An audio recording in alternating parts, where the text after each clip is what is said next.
What if I told you, not as poetry, but as fact, that your future is not carved in stone by your past? The version of you who hesitated, who broke under fear, was merely a rough draft. And this moment is when you take the pen back. You are the author of your next chapter. The pages you write today with your thoughts, your words, your repetitions will become the life you live tomorrow. Are you willing to write something new? Not with your hand, but with your habits. Not with ink, but with identity. You did not stumble here by accident. This is not entertainment. This is your intervention, a mental reprogramming for those who are tired of drifting and are now ready to command their days. What you repeat becomes your rhythm. And what becomes rhythm becomes identity. These laws are truths carved from the lives of Carnegie, Ford, Edison, Lincoln, and Schwab. Men who did not wait to feel powerful, but became powerful through repetition. You are not weak. You have simply been repeating weakness. But today, that pattern breaks. Every man lives under the law of thought. You will always become the dominant idea you hold in your mind. Not the idea you wish for, but the one you think about most. You are always becoming the thoughts you repeat. Carnegie saw himself not as a boy from Scotland, but as a force for building the new world. Because he repeated that identity every day, reality was forced to obey him. Ford repeated one idea. Whether you think you can or think you can't, you're right. The mind is a garden. The seeds are your thoughts. Repetition is the sun. Whatever you plant, feel, and repeat will grow.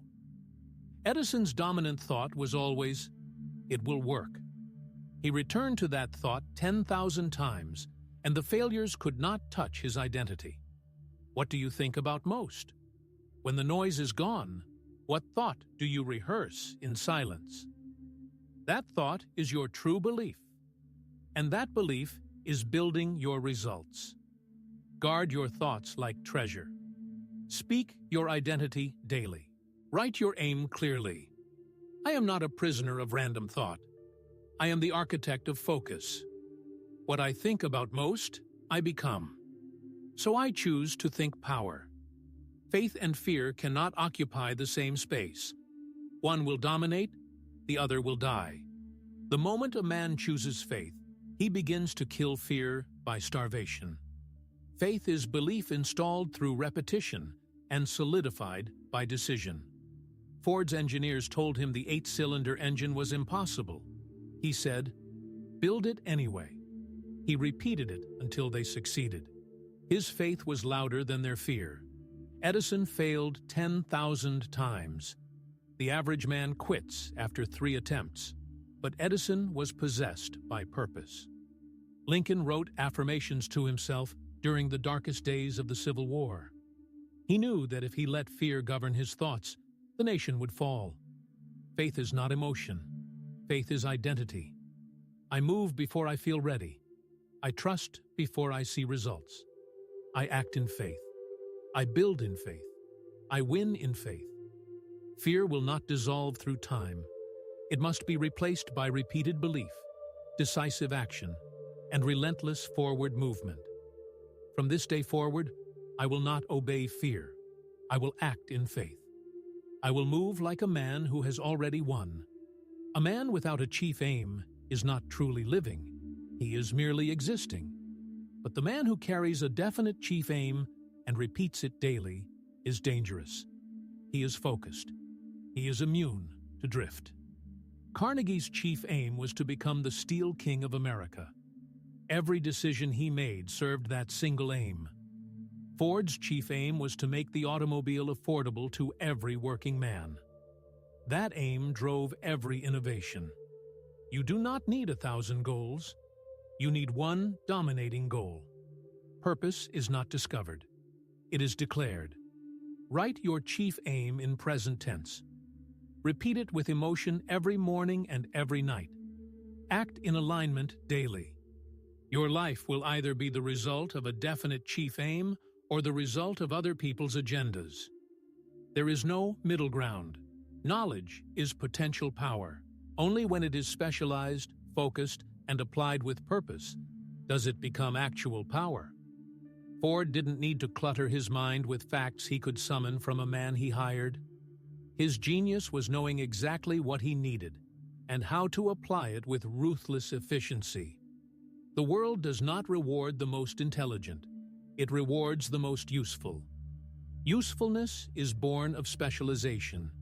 Edison's knowledge of electrical systems was deep, not broad. He dived.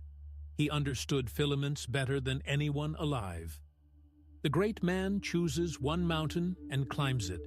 He studies one field, one craft, one skill, and returns to it every day until his knowledge becomes instinct, until his repetition becomes rhythm, and his rhythm becomes power. No man becomes powerful in isolation. Every empire was first surrounded by the right minds, the right voices, the right energy. You rise with those who breathe power into your vision, or you fall surrounded by those who drain it. Environment is either a weapon in your hand or a weight on your back. If you are the most driven man in the room, you are in the wrong room. What surrounds you will soon be inside you. Ford surrounded himself with Edison and Firestone. They met not for entertainment, but for alignment. They built belief together. Carnegie said, "Show me a man's 5 closest associates, and I will show you his future." If you are surrounded by those who mock dreams, those who normalize mediocrity, those who flinch when you speak boldly, you are not surrounded by friends.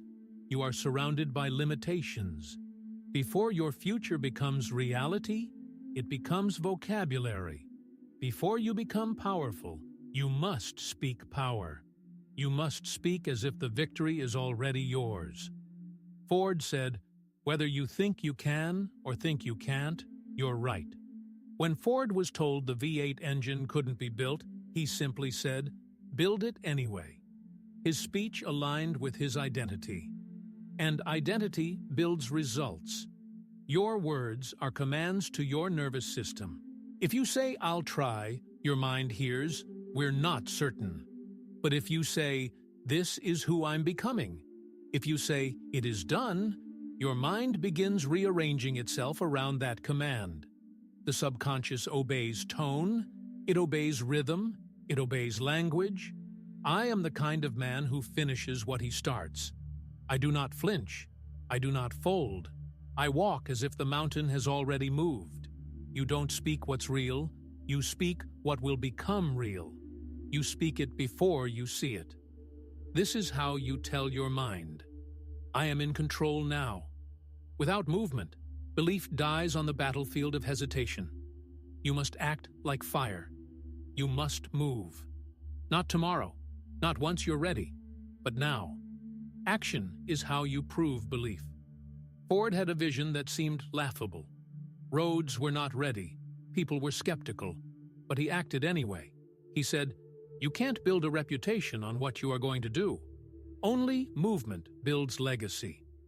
Edison continued through 10,000 failures because motion kills fear.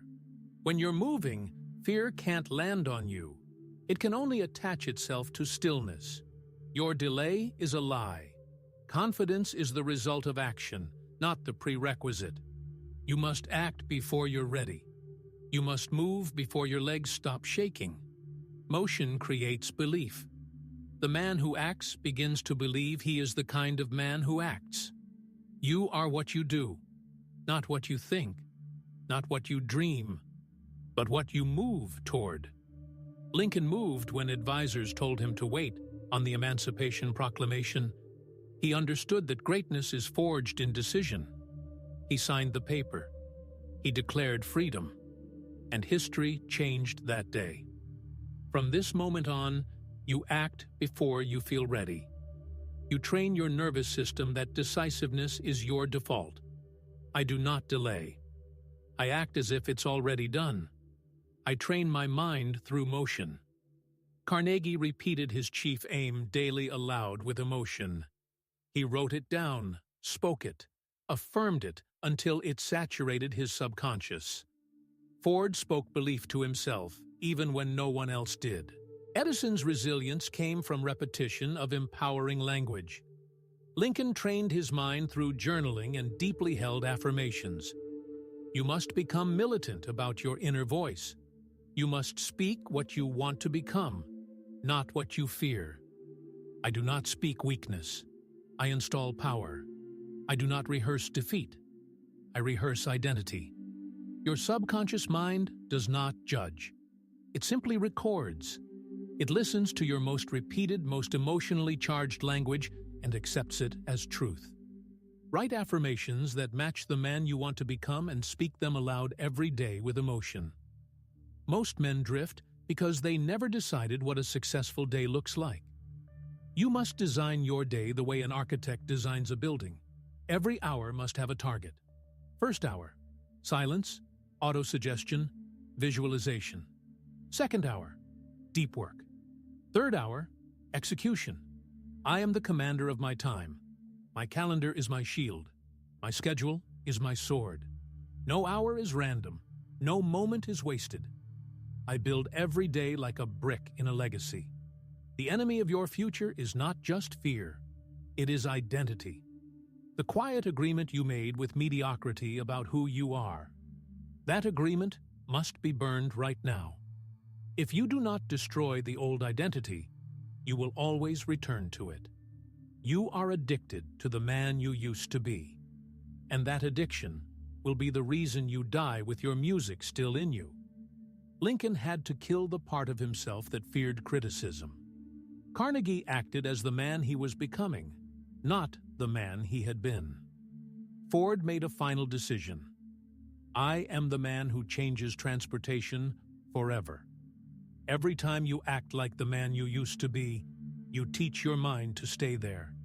But every time you speak, move, and decide as the man you are becoming, you starve the old self until he has no breath left. Every morning, speak your new identity aloud. I am decisive. I am disciplined. I am the man who follows through. I act like the man who wins because I am that man now. Every time you hear the voice of the old self, you respond. That man no longer speaks for me. That man is dead. I have already decided. Doubt is not truth. It is habit. And like every habit, it can be broken through repetition. I am no longer the man who doubts. I do not hesitate.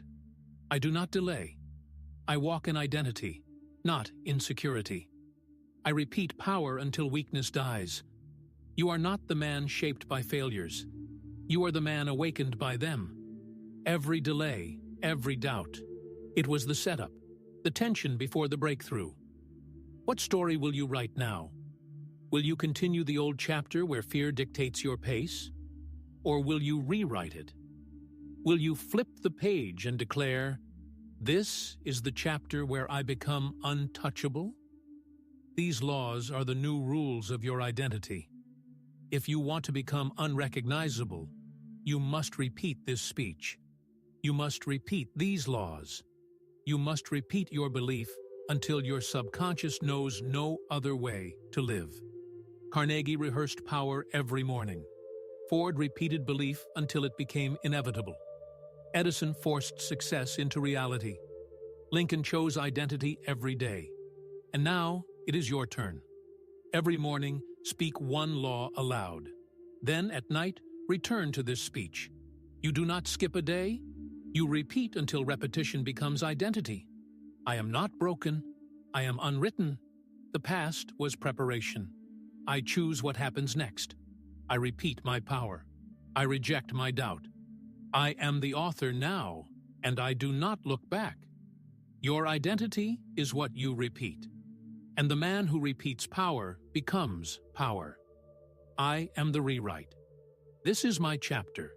This is my new law. And I repeat it until I become it.